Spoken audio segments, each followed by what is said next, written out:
السلام عليكم ورحمة الله وبركاته. في ناس كتير قوي شفتها الفترة اللي فاتت بتقول حاجات على بير مسعود مش موجودة. طبعا سبب تسمية بير مسعود باسم مسعود في حاجتين. أول حاجة إن كان في شيخ بيقعد هنا زمان اسمه مسعود ومات هنا، والناس بقت بتتبارك بالمكان وبيجوا المكان هنا على طول يتباركوا فيه ويقولوا أمنيتهم في العملة، في عملة الجنيه والفضة، ويرموها في البير هنا.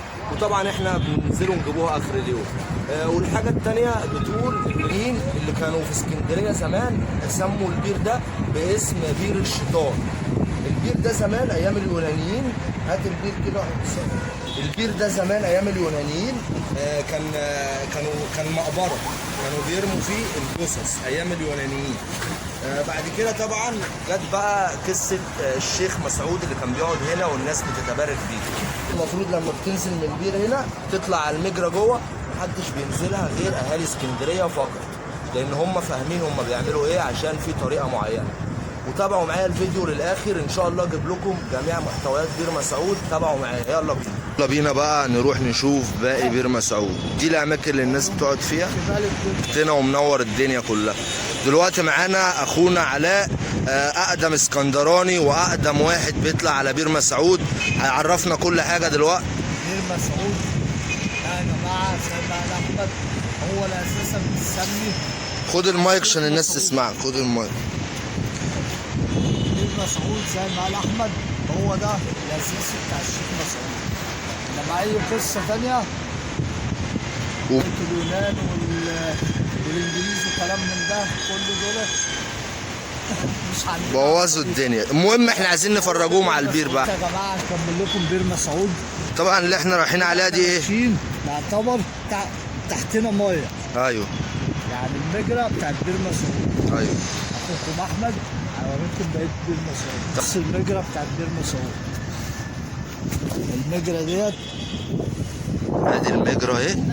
احنا دلوقتي بس هي خطر، هي للاسف خطر وممنوع النزول فيها، بس طب سيبونا في حالنا. المهم ده كده اخر بير مسعود.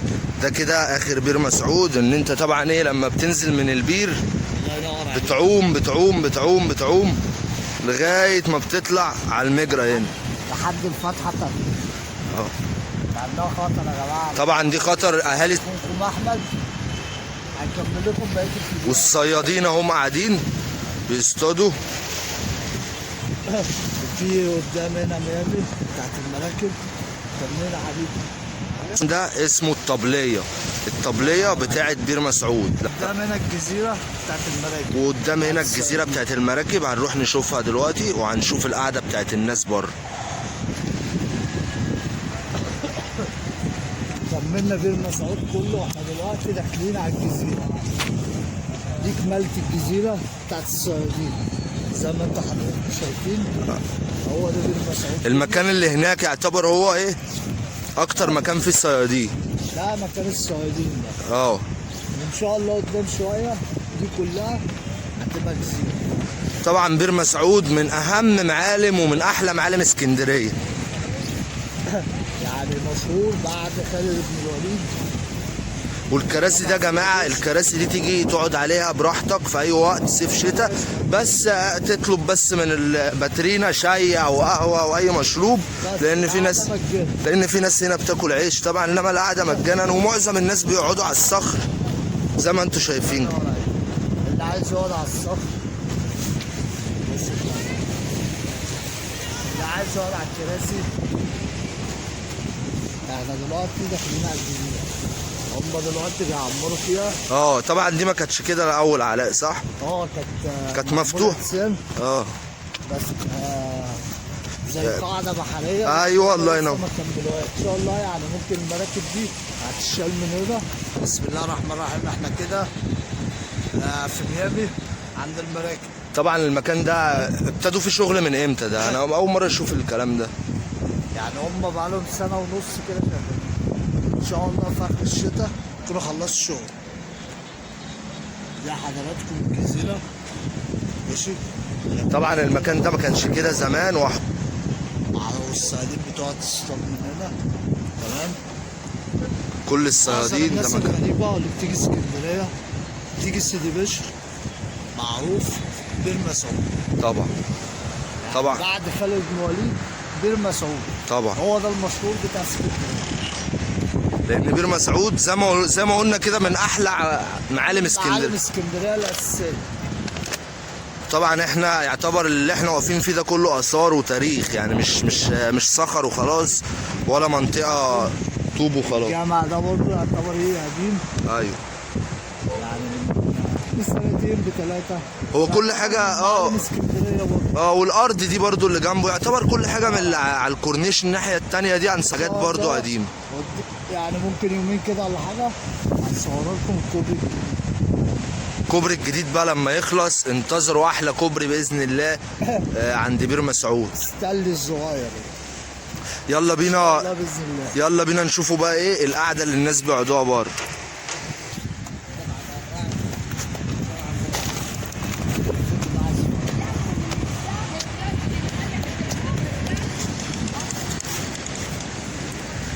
طبعا دي كده الاماكن بره اللي الناس كلها ايه بتقعد فيها.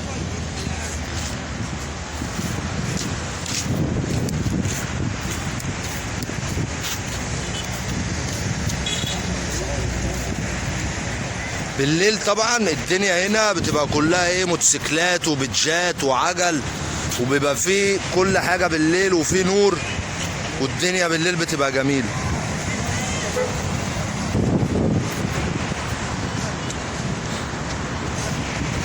المكان هنا بالليل بيبقى عامل ازاي يا لول؟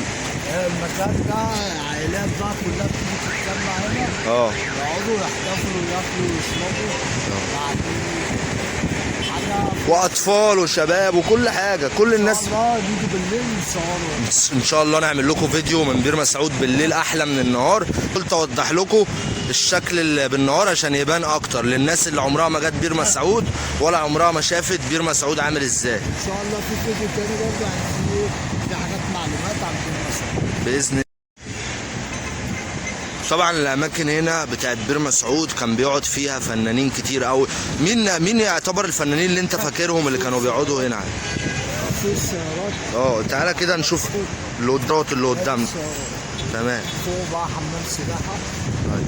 معظم الفنانين كلها كانت بتقعد هنا. اول فريد شوقي زمان.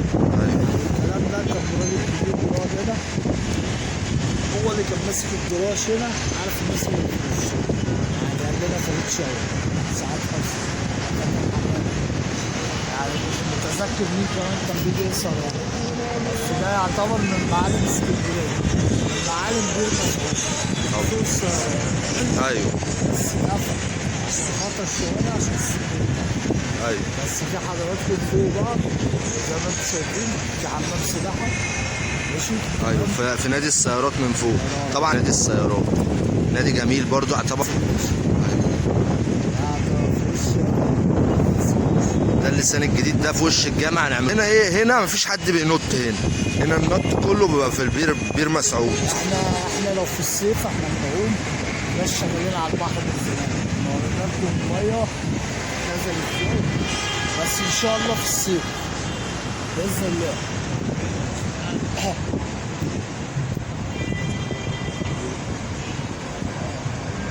كده عشان مش باين، بس عشان تشوف الصور صح.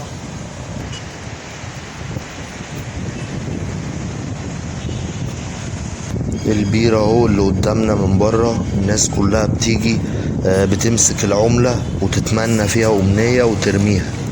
طبعا العملة دي بينزلوا يجيبوها الشباب في آخر الليل. والبير كده مسدود، محطوط فيه طوب ومسدود. البير أغوط من كده، عمقه 3 متر. واللي قدامنا دي، الفتحة اللي قدامنا دي هي دي اللي بيطلعوا منها على المجرى. لكن البير طبعا سدوه عشان المشاكل اللي بتحصل. دايما كانوا بيقولوا عليه اخطر شاطئ بير مسعود، وهو اصلا مش شاطئ بسبب ان الشباب كانوا بينزلوا من الفتحة دي يطلعوا الناحية التانية من على المجرى، من على البحر اللي قدامنا. بس طبعا الفتحة دي مش اي حد يعدي منها، عايزة واحد محترف ويكون اسكندراني اصيل. بير مسعود جميل واسكندرية جميلة وفيها اماكن جميلة. بير مسعود في الشتاء بيبقى احلى من اي وقت تاني. وكده الفيديو بتاعنا خلص النهارده. لو عجبك الفيديو ادعمنا باللايك شجع وحصل لك كل جديد ان شاء الله. عايز تقول حاجه للناس علاء قبل ما نقفل؟ شرفونا في اسكندريه، عندنا حاجات جميله في اسكندريه والمسعود برضه، بس على منكم فيديو محتوى كويس بالليل عشان تشوفوا بير مسعود بالليل. ان شاء الله انتظروا فيديو بير مسعود بالليل باذن الله. دعمونا، دعموا اخوكم احمد، جزاكم الله خير. وكل عام وانتم بخير وسنه سعيده علينا وعليكم جميعا يا رب.